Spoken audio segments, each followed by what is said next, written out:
kitab suhuf yang diturunkan.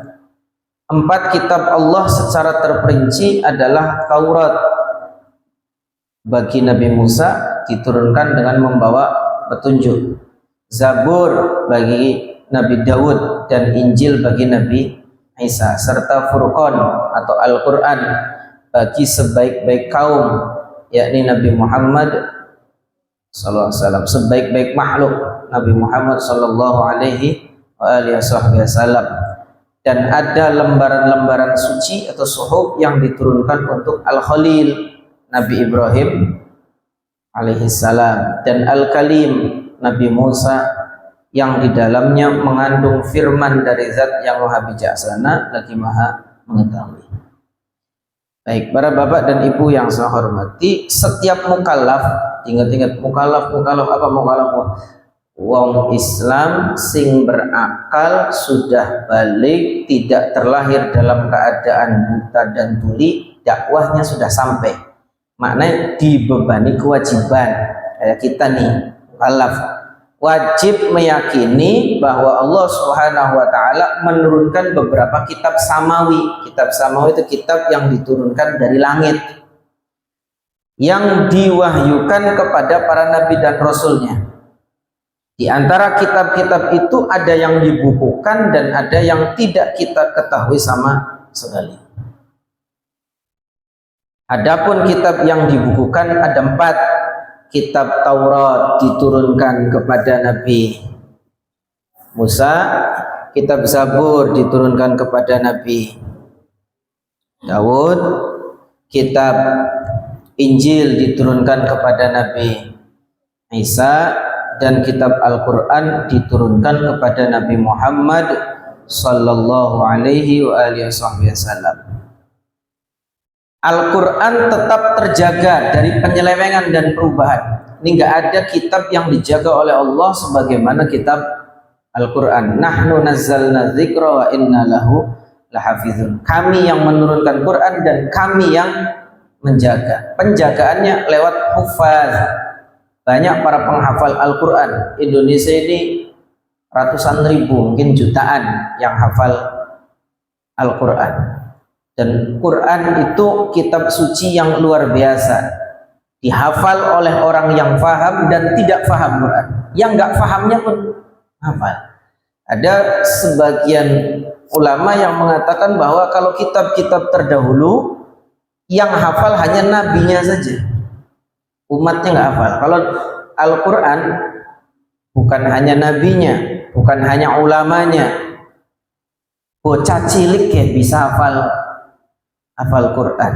Ini mukjizat. Dan siapapun yang pengen memalsukan Quran, biarpun 1 titik, pasti akan ketahuan. Pasti ketahuan. Ya. Quran terdiri dari 114 surat dalam 30 juz. Suratnya 114 terdiri dari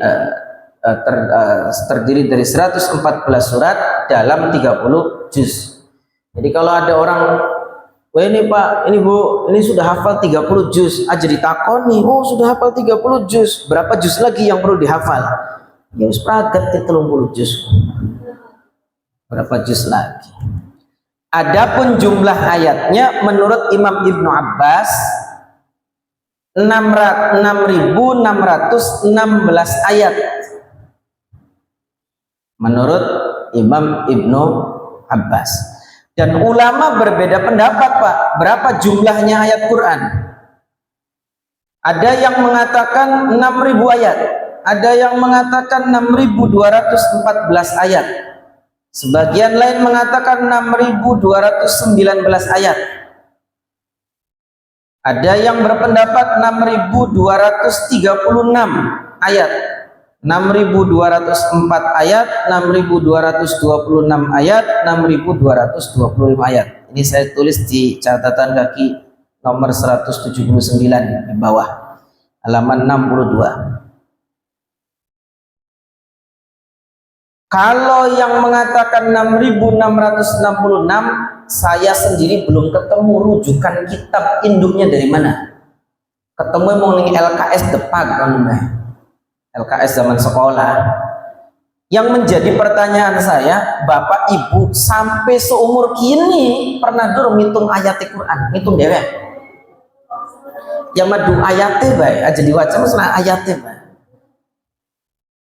Jadi ada yang pegang kalkulator, ada yang nyebuti Fatihah 7, Al-Baqarah 286. Terus pernah durung? PR ya buat minggu depan ya. Pegawaian pirang-pirang ya mikirin gitu. Ya penting biar kita tuh aja jari-jari. Pertanyaannya, kenapa ayat Quran itu kok bisa beda-beda ulama ngitungnya? Sebab ulama itu kadang-kadang ini nih harusnya dua, kata sebagian ulama ini 2 ayat. Ada yang mengatakan enggak, ini 1 ayat. Qurannya tetap sama, hanya cara menghitungnya yang beda. Ada yang mengatakan bismillah termasuk bagian surat. Ada yang mengatakan enggak, bismillah itu hanya pemisah antar surat saja. Nah, kalau bismillah bagian dari surat, misalkan bismillahirrahmanirrahim 1 berarti. Qul huwallahu ahad 2, Allahus samad 3. Kalau tidak menghitung bismillahirrahmanirrahim yang pembatas, qul huwallahu ahad 1 gitu. Nah, kapan-kapan hitung lah, hitung. Tidak menyertakan basmalah berapa, menyertakan bismillah berapa. Naca bari aja jare-jare. Ya, kan gampang anak kalkulator kan. Dan nggak usah dikebet-kebet Qurannya begini, nggak usah dikebet-kebet, kan di belakang ada surat ini berapa ayat, surat ini berapa. Hitung pakai kalkulator HP. Nah, kira-kira yang beli kira-kira. Insyaallah ya, ngacak kok kabari berapa. Ali kula pernah nugasi santri je, hasilnya saja priben saja.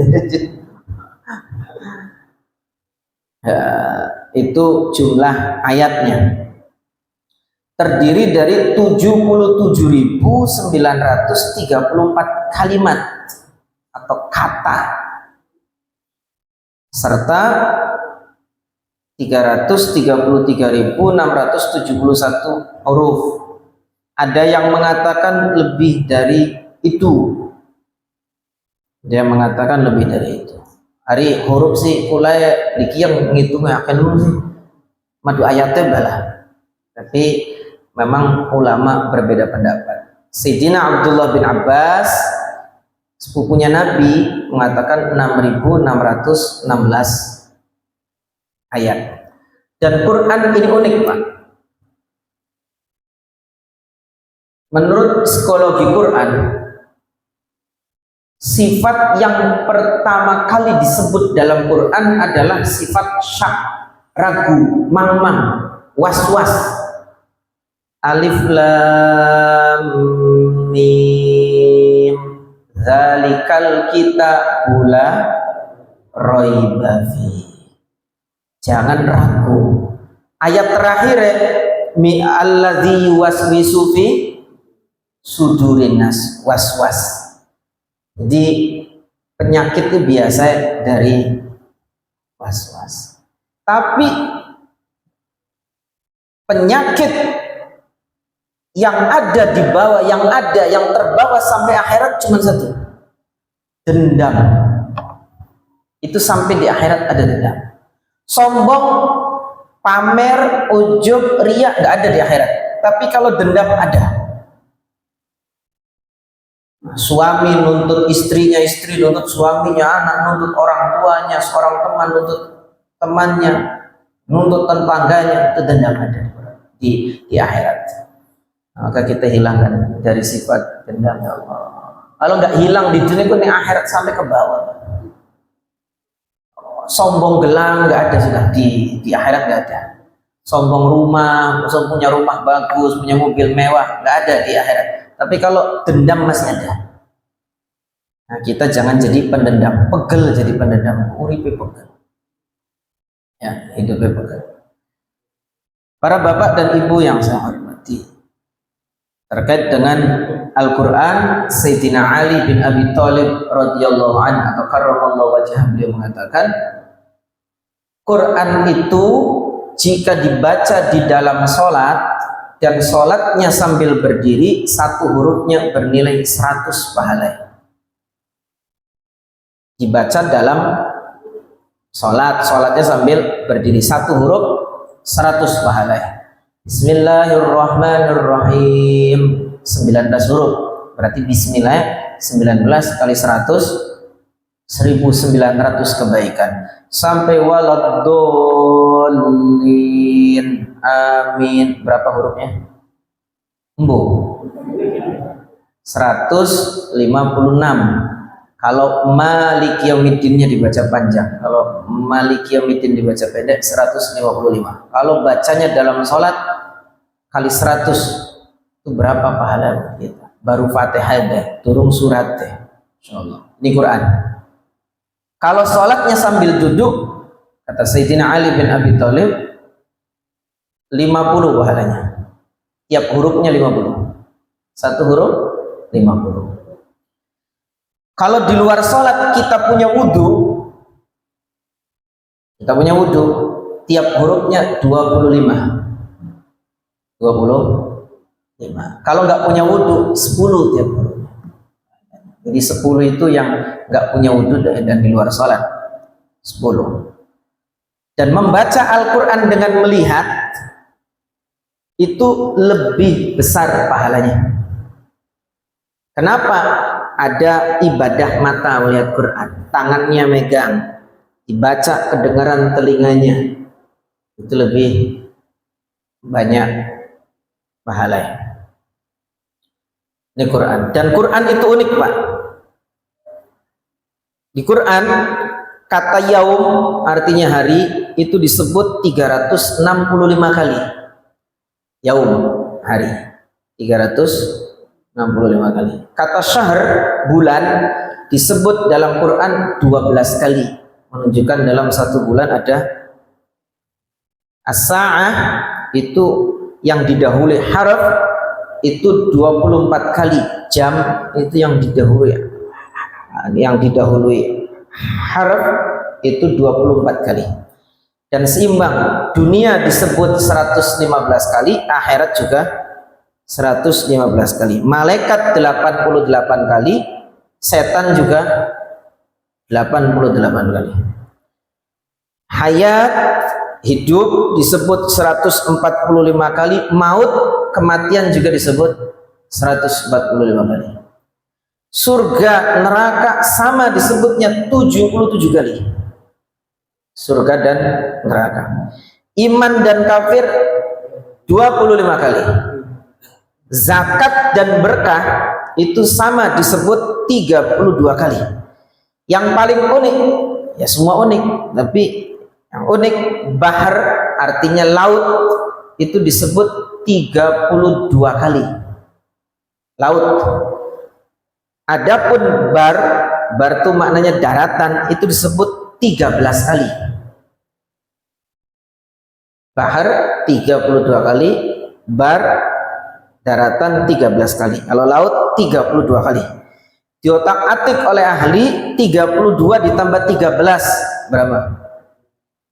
45.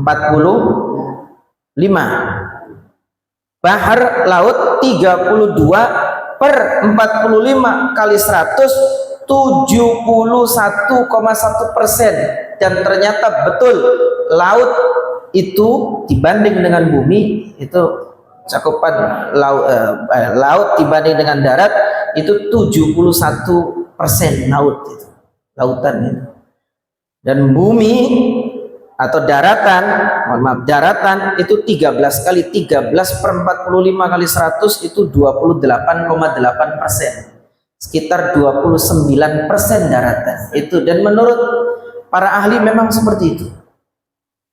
Itu Quran. Maksudnya Quran di otak-atik ilmunya ada di situ. Nah, itu namanya rahasia Quran. Nah, termasuk Kang lagi geger-geger sekarang. Nasab itu disebut dalam Quran 2 kali. Ansab, jamaknya nasab, itu 1 kali. Nasib 21 kali. Jadi akhir nasab, akhir nasib. Oke, nasib. Kita ngobrolin nasib aja 21. Itu ada semua rahasianya. Ya, banyak sekali. Makanya ada ulama-ulama yang menulis matematika Quran, rahasia angka di balik Al-Quran. Kenapa 7, kenapa 19, kenapa dan seterusnya. Itu semua ada rahasianya semua.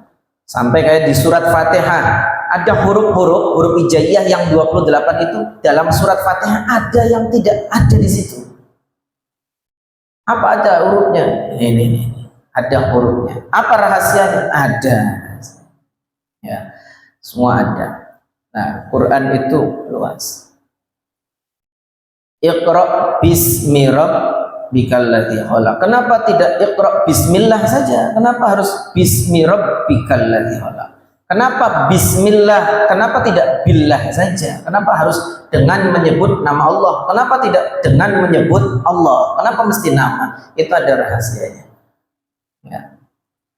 Baik, para bapak dan ibu yang saya hormati, setiap mukallaf, setiap dari kita wajib meyakini bahwa Allah telah menurunkan beberapa suhuf. Apa suhuf itu? Lembaran-lembaran yang disucikan kepada junjungan kita Nabi Ibrahim dan Nabi Musa alaihissalam. Makanya di surat apa itu? Al-A'la ada suhufi Ibrahim wa Musa. Suhufi Ibrahim wa Musa. Oleh aja alaihi salam kalau mau mendoakan tuh dua kan nabinya alaihi salam. Tapi kalau dalam sholat tidak disunahkan. Suhufi Ibrahim wa Musa, kita sering dengar di belakang kita alaihi salam, kan nabinya dua, harusnya alaihi salam. Ada pendapat yang mengatakan bahwa jumlah kitab samawi ada 104. Nah, tapi yang wajib diketahui ada 4. Sebagian ulama mengatakan bahwa jumlah kitab samawi itu bukan 104, tapi tidak terbatas. Hanya Allah yang mengetahui. Jadi ada khilaf, ada perbedaan, tapi yang masyhur adalah jumlahnya 104 kitab yang wajib diketahui 4. Adapun rinciannya juga ulama berbeda pendapat. Ada yang mengatakan 60 suhuf. 60 suhuf diturunkan kepada Nabi Syith. Siapa Nabi Syith? Anaknya Nabi Adam. 30 suhuf diturunkan kepada Nabi Ibrahim, 10 suhuf diturunkan kepada Nabi Musa selain kitab Taurat. Jadi jumlahnya 100. Ada pendapat yang lain selain itu, ada juga rinciannya tidak seperti itu, ada. Lalu kemudian Taurat diturunkan kepada Nabi Musa alaihissalam, Zabur diturunkan kepada Nabi Daud alaihissalam, Injil kepada Nabi Isa, dan kitab Al-Quran diturunkan kepada Nabi Muhammad sallallahu alaihi wa alihi wasallam. Taat kepada Rasul. Wa kullu ma ata bihi rasulu fa haqquhu taslimu wal qabulu. Insyaallah kita bahas di pertemuan berikutnya. Wallahu a'lam bishawab.